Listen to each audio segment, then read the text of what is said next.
어, 4단계입니다. 그래서 우리가 덩어리도 이제 그 썸네일 스케치 단계에서 2D를 이용한 16개 베리에이션을 주면서 어쨌든 자기가 처음 낸 아이디어를 4가지로 확대시키고 그 중에서 하나를 골랐죠. 그런 거를 분해도와 조립도를 통해서 어떠한 디자인적인 요소가 있는지를 확인했습니다. 그거를 우리가 이제 그려보는 거죠. 이렇게. 그래서 이렇게 분해도 그리고 조립도를 그리고 나중에 최종적으로 이렇게 그리는 겁니다. 선면도도 그려보고. 그래서 지금 단계는 이렇게 완성을 시켜보는 거죠. 그 다음에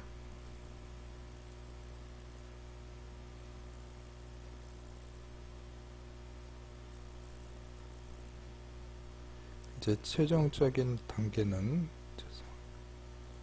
그 마카를 이용해서 그리는데 그 좀 더 디테일하게 그리는 거죠. 근데 이 과정에서 제일 중요한 건 여러분이 착각하는 것이 내가 한 번에 스케치를 완성하는 것이 능력이라고 생각을 하는데, 물론 고수가 되면 그렇게 될 수가 있겠지만 지금은 처음에는 내가 최대한 그려야 될 것들을 다 정리해서 그리는 겁니다. 예를 들어서 분해도나 조립도상에서 나타났던 요소들을 다 그려보는 거죠. 그래서 한 페이지에 최종본을 한번 그려보는 거예요. 근데 그 과정에서 여러분은 이제 최종적인 목표를 눈으로 보게 되는 거죠, 스스로. 그 다음에 그거를 한 번 더 그리는 거예요. 그러면 그 그리는 과정에서 그 과정을 이해하게 돼요. 그러니까 내가 어떤 순서로 이 그림을 그리고 어떤 부분에 포인트를 줘야 되는지 머릿속으로 프로그래밍을 하게 된다는 거죠. 그 다음에 또 그리면 그림의 생략을 해야 될 부분과 강조해야 될 부분이 또 명확해져요. 그래서 이러한 과정을 계속 반복하는 겁니다. 제 수업에서 A 받는 학생들은 다 이 과정을 거친다는 거죠. 그리고 그 단계에서 최종본이 나오면 그거를 복사를 하는 겁니다. 카피를 해가지고, 그러니까 기계로 카피를 한 다음에 여러 장을 한 다음에 거기다 마카를 칠해 보는 거예요. 그래서 마카를 칠한 다음에 어느 정도 익숙해지면 그걸 원본에다가 그리는 거죠. 그럼으로써 이 여러 과정을 거쳐서 최종본이 완성된다는 걸 여러분들한테 설명하고 싶습니다. 그러면 최종 이제 그 스케치와 마카를 칠했으니까 스케치 렌더 정도 되는 과정을 최종 선배들이 했던 결과물들을 이렇게 한번 보겠습니다. 이렇게 이제 도형을 그리고 분해도 그리고 그 옆에 이제 분해도 그리는 과정을 설명했었죠. 이제 최종 전 단계입니다. 최종은 요거를 2가지 뷰로 이렇게 그리는 과정이 나오죠. 근데 이것도 이제 최종을 설명해주는 중요한 페이지죠. 마카를 이렇게 칠했는데 우리는 마카를 그냥 3번 정도 가지고 이렇게 간단하게 표현하고, 여기서 중요한 걸 보시면 얘하고 얘가 색깔이 틀리는데 얘는 화이트, 얘는 블랙. 그러니까 이거는 명도를 이용을 해서 색깔을 표현한 거죠. 그러니까 얘는 어두운 색, 얘는 밝은 색, 이렇게 표현한 겁니다. 이런 경우는 글라데이션, 이렇게 글라데이션이 아니고 색깔을 표현한 사례라는 거고요.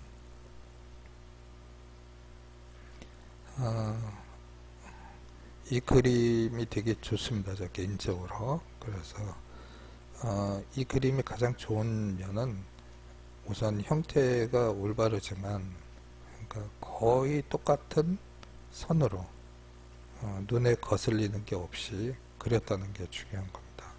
그래서 여러분이 스케치를 그릴 때 아무데나 막 누르지 말고 끝까지 인내를 하고요. 다 완성한 다음에 뒤에서 자꾸 보면서 이렇게 눈을 반쯤 가리면서 내가 그린 걸 이렇게 보면 그림이 흐릿하게 보이면서 어느 부분이 설명을 더 해야겠다라는 생각을 할 수 있습니다. 이 그림도 그렇죠. 전혀 강조된 거 없이 그렸는데 사실은 강조된 부분들이 중간중간에 이렇게 있습니다. 하지만 깨끗한 그림이 참 좋죠. 이 학생은 제가 기억하기로 여학생인데 앞에 학생이 좀 사실적이라고 그런다면 이 학생은 약간 그 뭐죠? 감성적으로 자기가 생각하는 느낌을 주고 그린 사례입니다. 마카도 조금 전에 말씀드렸듯이 어두운 색 그리고 글라데이션 이렇게 표시해서 감각적으로 했습니다. 이것도 색깔을 3단계로 나눴죠. 네.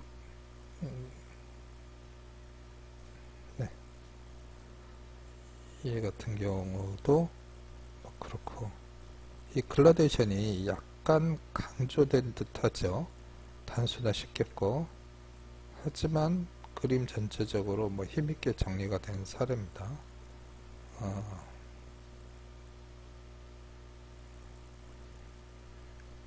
깨끗하게 그렸습니다. 그러니까 여러분이 생각할 때 그림이 멋있다라는 기준이 어떨지 모르겠지만 저는 그림의 수준이 이런 거라고 생각합니다. 그러니까 우리가 화면 안에 어떤 요소를 그리는데 여러 요소들을 그려야 되는데 그것이 잘 정리되어 있음으로써 눈에 거슬리지 않는 걸 그리는 거. 쉽게 얘기하면 깨끗하다. 그림 보면 산뜻하다. 이런 그림이 저는 우선 트레이닝 과정에서 여러분이 고수가 되는 과정에서 매우 중요하다고 생각을 해서 저는 그림을 깨끗하게 그리는 걸 굉장히 강조하고 있습니다. 우리 그림의 특징이 선이 전부잖아요. 그래서 선을 더 중요시 여기는 거고요. 비슷한 그림의 사례입니다. 이렇게 원이 돌아가죠. 딱 쓰는 게 아니고 그런 것들을 다 지켜주고 1mm 크로스 이루어지고 그죠? 요런 게 이제 중간중간에 고수의 느낌을 주는 겁니다. 이상입니다.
카메라 위치 때문에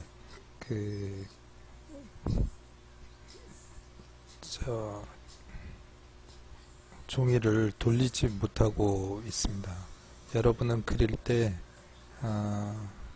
이렇게 90도씩 돌려가면서 수평선 위주로 작업을 하시기 바랍니다. 저는 지금 카메라 위치 때문에 수직선을 긋고 있는데 여러분은 수평선을 그리시고요. 그게 훨씬 더 그릴 때 용이하죠.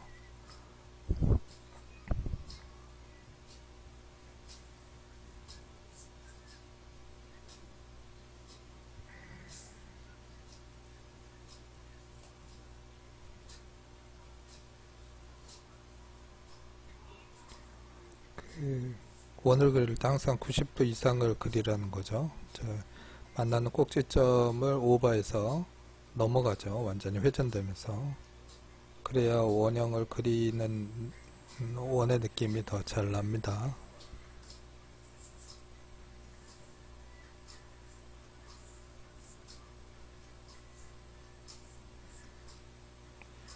부분 디테일을 그릴 땐 최대한 약하게 그려서 전체적으로 너무 그 시선이 그쪽으로 쏠리지 않게 하시고요. 이제 그렸는데 부분 테크닉을 이제 설명을 하도록 하겠습니다.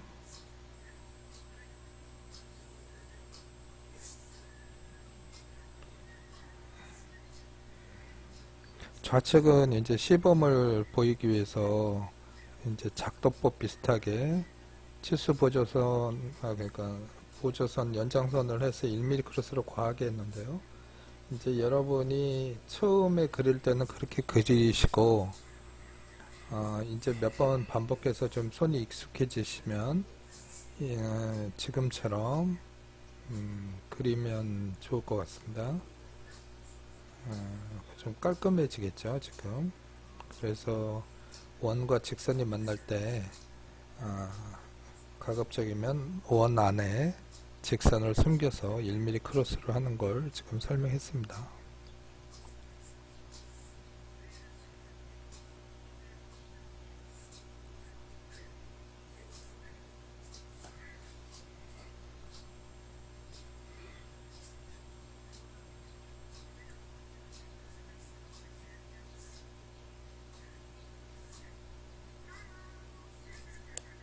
이제 코너를 그리는 걸 그리고 있는데,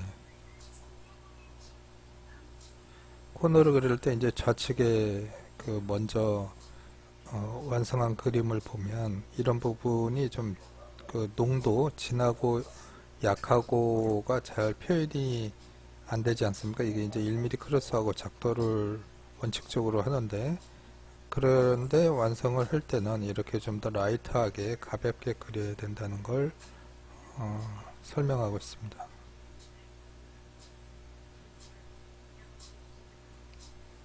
수평이 중요하죠. 수평이. 지금도 보면 그리고 1mm 크로스 안 하고 원 밑으로 이렇게 선을 숨기죠.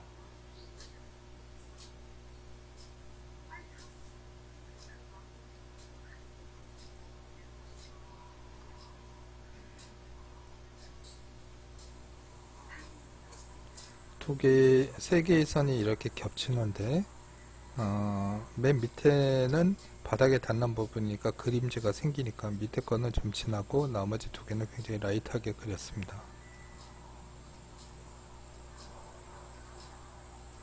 다시 한번 라이트하게 이 코너를 그리는 걸 설명하고요. 선 밑에 원을 숨긴다라는 거,